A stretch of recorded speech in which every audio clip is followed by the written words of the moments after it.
لیے کھاتے ہیں کہ ہمارا جسم سلامت رہے۔ اگر انسان کھانا نہ کھائے اور کھانا چھوڑ دے تو پھر اس کے شریر کے اندر کمزوری آئے گی اور انسان لاغر ہوتا نظر آئے گا۔ تو کیوں نہ جب ہم کھانا کھا ہی رہے ہیں تو ہم سنت کے مطابق کھائیں، جو ہمارے آقا صلی اللہ علیہ وسلم نے طریقہ عطا فرمایا ہے اس طریقے کے مطابق ہم کھانا کھائیں۔ میرے پیارے آقا علیہ السلام کے پیارے دیوانوں، فرمایا گیا کہ اگر انسان کھانا اس نیت کے ساتھ کھائے کہ یہ اللہ کی نعمت ہے اور میں اسے کھانے کے بعد اس سے جو مجھے قوت میسر آئے گی اس قوت سے میں نماز پنجگانہ ادا کروں گا، سنت مصطفیٰ پر عمل کروں گا، تو میرے پیارے آقا علیہ السلام کے پیارے دیوانوں، جو کھانا ہم کھا رہے ہیں وہ کھانا کھانا بھی ہمارے لیے عبادت بنتا نظر آئے گا۔ کھانا کھانا بھی عبادت کیوں بنا؟ جب ہم نے نیت یہ کی کہ میں کھانا کھا رہا ہوں جو اللہ نے عطا کیا ہے، اس سے جو طاقت میسر آئے گی، طاقت ملے گی، اس طاقت سے میں اللہ کا ذکر کروں گا، حضور کی سنتوں پر عمل کروں گا، تو کھانا کھانا بھی عبادت بنتی نظر آئے گی۔ تو میرے پیارے آقا علیہ السلام کے پیارے دیوانوں، آج کھانا کھانے کا طریقہ کچھ میں آپ کے سامنے بیان کروں گا۔ آپ دیکھیں، اللہ تبارک و تعالی نے اپنے محبوب صلی اللہ علیہ وسلم کو سراپا نور بنا کر دنیا میں بھیجا۔ یقیناً ہم سب کا ایمان ہے، آقا کریم صلی اللہ علیہ وسلم کی سنت مبارکہ کیا ہے۔ آپ دیکھیں کہ اللہ کے رسول علیہ السلام جب کھانا کھانے کا ارادہ فرماتے تو آقا کریم صلی اللہ علیہ وسلم اپنے ہاتھوں کو دھلا کرتے، یعنی فرمایا گیا کہ کھانا کھانے سے پہلے بندہ وضو کرے۔ آپ سوچ رہے ہوں گے کہ یار نماز کے لیے وضو کیا جاتا ہے، یہ کھانے کے لیے وضو کیسا؟ تو کھانے کا وضو یہ فرمایا گیا کہ ٹخنوں سمیت ہاتھ دھل لیے جائیں اور کلی کر لی جائے، اسے کھانے کا وضو کہتے ہیں۔ اور اگر بندہ پورا وضو کر لے تو یہ بہتر طریقہ ہے۔ میرے پیارے آقا علیہ السلام کے پیارے دیوانوں، آپ دیکھیں اسلام نے ہمیں کہیں تنہا نہ چھوڑا ہے۔ کھانا کھانے کی بات آئی تو عمل، میرے پیارے آقا علیہ السلام نے ہمیں طریقہ بتایا کہ کھانا کھانے سے پہلے ہمیں عمل کیا کرنا ہے۔ تو کھانا کھانے کا جب ارادہ کریں تو اپنے ہاتھوں کو دھل لے اور منہ سے کلی کر لے، یعنی منہ کی صفائی کر لے، کلی کر لے۔ میرے پیارے آقا علیہ السلام کے پیارے دیوانوں، اب دسترخوان پر ہم بیٹھے ہوئے ہیں تو ہمیں کرنا یہ ہے کہ دسترخوان پر بیٹھ جانے کے بعد جب ہمارے سامنے کھانا آئے تو ہم اپنے ہاتھ سے اگر نکال رہے ہیں تو اتنا ہی کھانا لیں جتنا ہم کھا سکتے ہیں۔ اور آپ دیکھیں جب ہم نے کھانا لے لیا تو اب سب سے پہلے جو ہمیں کام کرنا ہے وہ پہلے پانی پینا ہے۔ آپ کہیں گے کہ یار پانی تو بعد میں پیا جاتا ہے، آپ پہلے ہی پانی پلا رہے ہیں۔ تو دیکھیں کھانے سے پہلے پانی پینا یہ بھی بہتر طریقہ ہے۔ کھانے سے پہلے پانی پینا بہتر طریقہ ہے۔ اور طریقہ کیا ہے پانی پینے کا؟ کہ جب بندہ پانی پینے کا ارادہ کرے اپنے ہاتھ میں گلاس لے اور گلاس لینے کے بعد بسم اللہ الرحمن الرحیم پڑھے اور 3 سانس میں پانی کو پی لے۔ آپ نے دیکھا ہوگا کہ کچھ لوگ الٹے ہاتھ سے پانی پی لیتے ہیں یا پورا گلاس ایک ہی سانس میں پی جاتے ہیں، تو یہ بہتر طریقہ نہیں ہے۔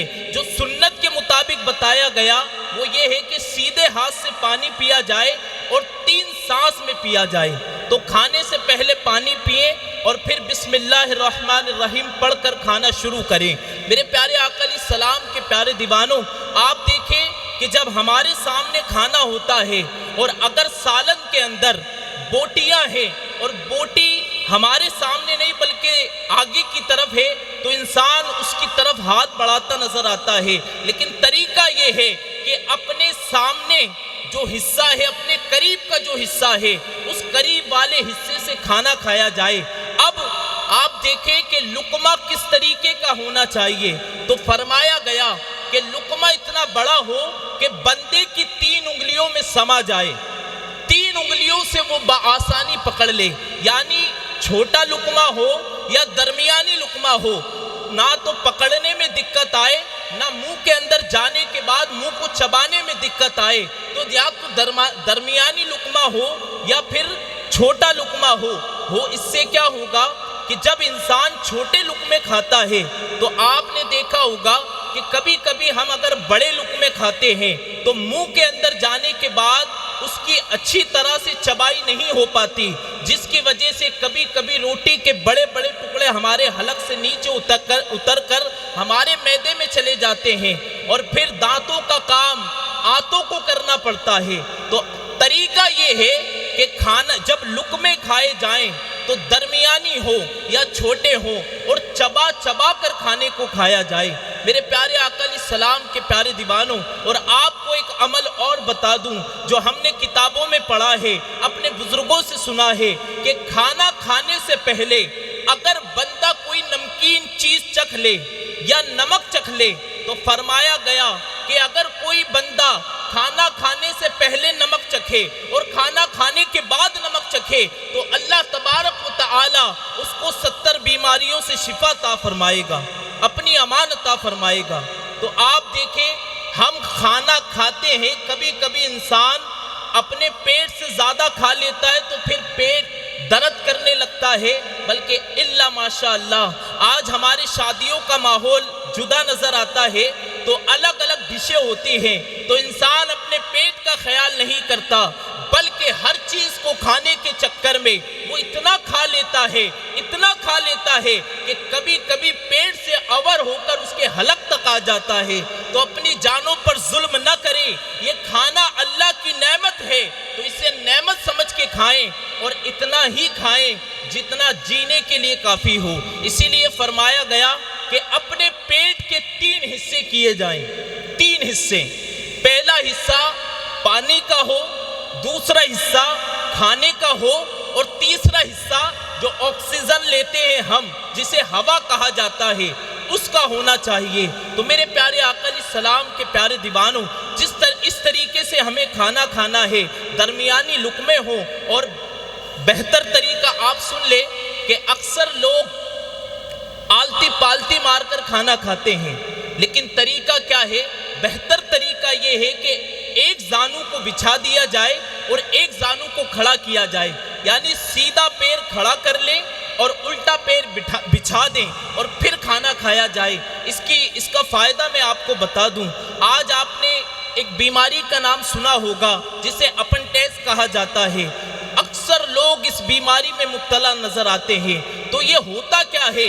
سائنس کہتی ہے کہ انسان کے پیٹ کے اندر ایک ایسی نس ہے جو آگے جا کر بند ہے، اس کا آگے کوئی راستہ نہیں ہے۔ جب انسان پالتی مار کر کھانا کھاتا ہے تو وہ کھانا جب کھاتا ہے تو کھانے کے چند ذرات اس نس کے اندر چلے جا کر جمع ہو جاتے ہیں، کیونکہ جب آلتی پالتی مار کر کھائے گا تو نس کا منہ کھلا رہے گا، نس کھلی رہے گی، اور جب زانو کو سمیٹ لے گا، سیدھا پیر کھڑا کرے گا تو اس طرف کا حصہ دب جائے گا۔